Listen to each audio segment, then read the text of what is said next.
the other thing we get into, and I thought this was really interesting, is so other people would try diets where they would cut out fat or cut out carbs. Can you talk about macros? And then also, I really enjoyed the part where you talk about low fat will hurt your testosterone, low carbs could hurt your insulin levels. Can you talk about what macros, what are the macros you choose? What percentage of your calories do you get from protein, fat, and carbs?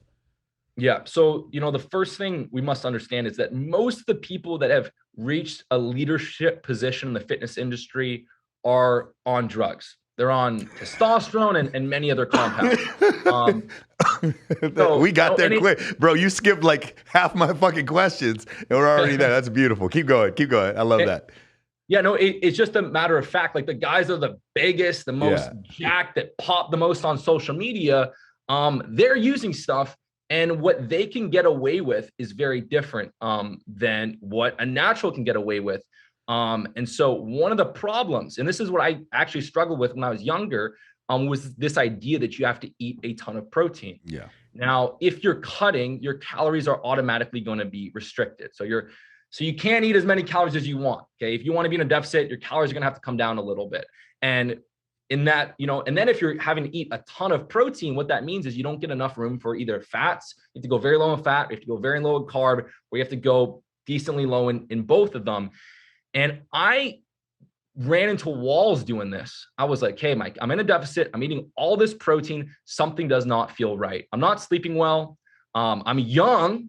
Okay. I'm young and my sex drive is not where it should be. And I actually experienced a low sex drive from cutting out, or from my fat and carbs being very low. Even when I kept my carbs low and kept a decent amount of fat in my diet, I was suffering from many different, negative effects.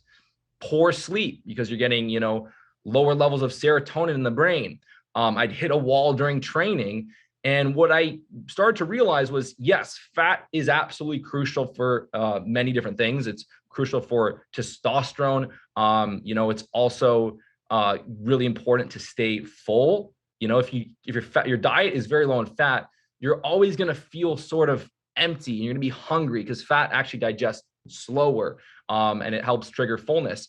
But crazy enough, again, like 10, 15 years ago, it was eat small meals. It's also like go very, very low in carbs. And there's actually plenty of research that shows that doing a very high protein, low carb diet actually suppresses your testosterone levels by 30%. And it can also be harmful for your free testosterone, because if you go very, very low in carbs, it causes an increase in sex hormone binding globulin, which binds to your testosterone and makes it bound. And so you have lower free testosterone. So there is some people, I'll be honest, that can function well on low carbs. It might work for them, but a lot of people just do better in the middle ground. Not super high carbs, not super low carbs, but sort of that moderate approach. And the fitness industry is frustrating because everyone likes to live in these extremes. Either carbs are amazing for you or they're terrible for you.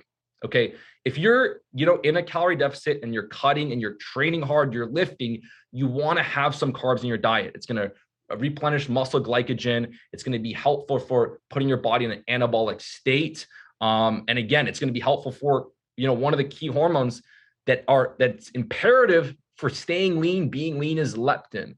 And as you cut out carbs and keep carbs very low, leptin levels will also come down, which will increase hunger and actually affect your metabolism, the amount of energy you have to move around and burn calories. So I've always found, having a moderate amount of carbs in the diet is better than going low carb.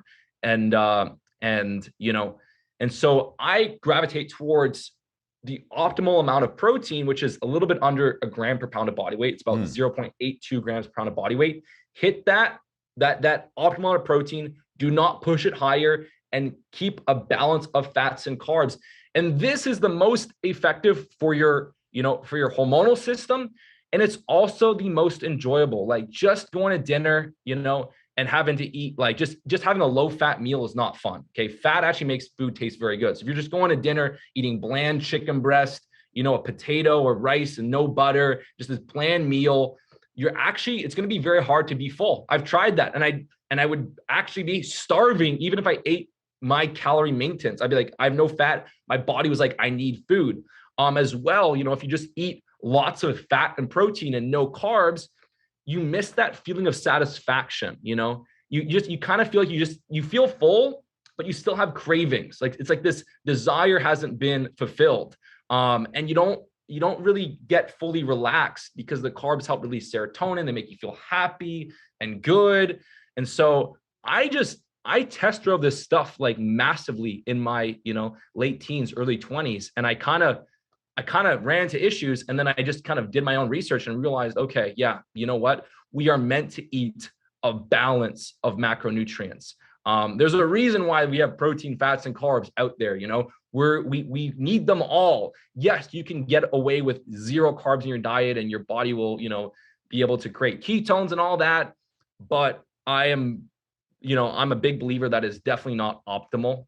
Having that balance, you don't need to be eating half of your calories from carbs, but, having that moderate amount of carbs in your diet, especially very satiating carbs like potatoes, are amazing. So that person that's like, oh, if I eat a lot of carbs, I gain weight. It's totally not true. If you're in a calorie deficit and you eat very filling, satiating carbs, maybe some apples and raspberries and potatoes and sweet potatoes, and you eat a balance of, you balance of fat, you get enough protein in, and you're training, lifting, you will get a much better physique doing that than just trying to cut carbs down to freaking 0.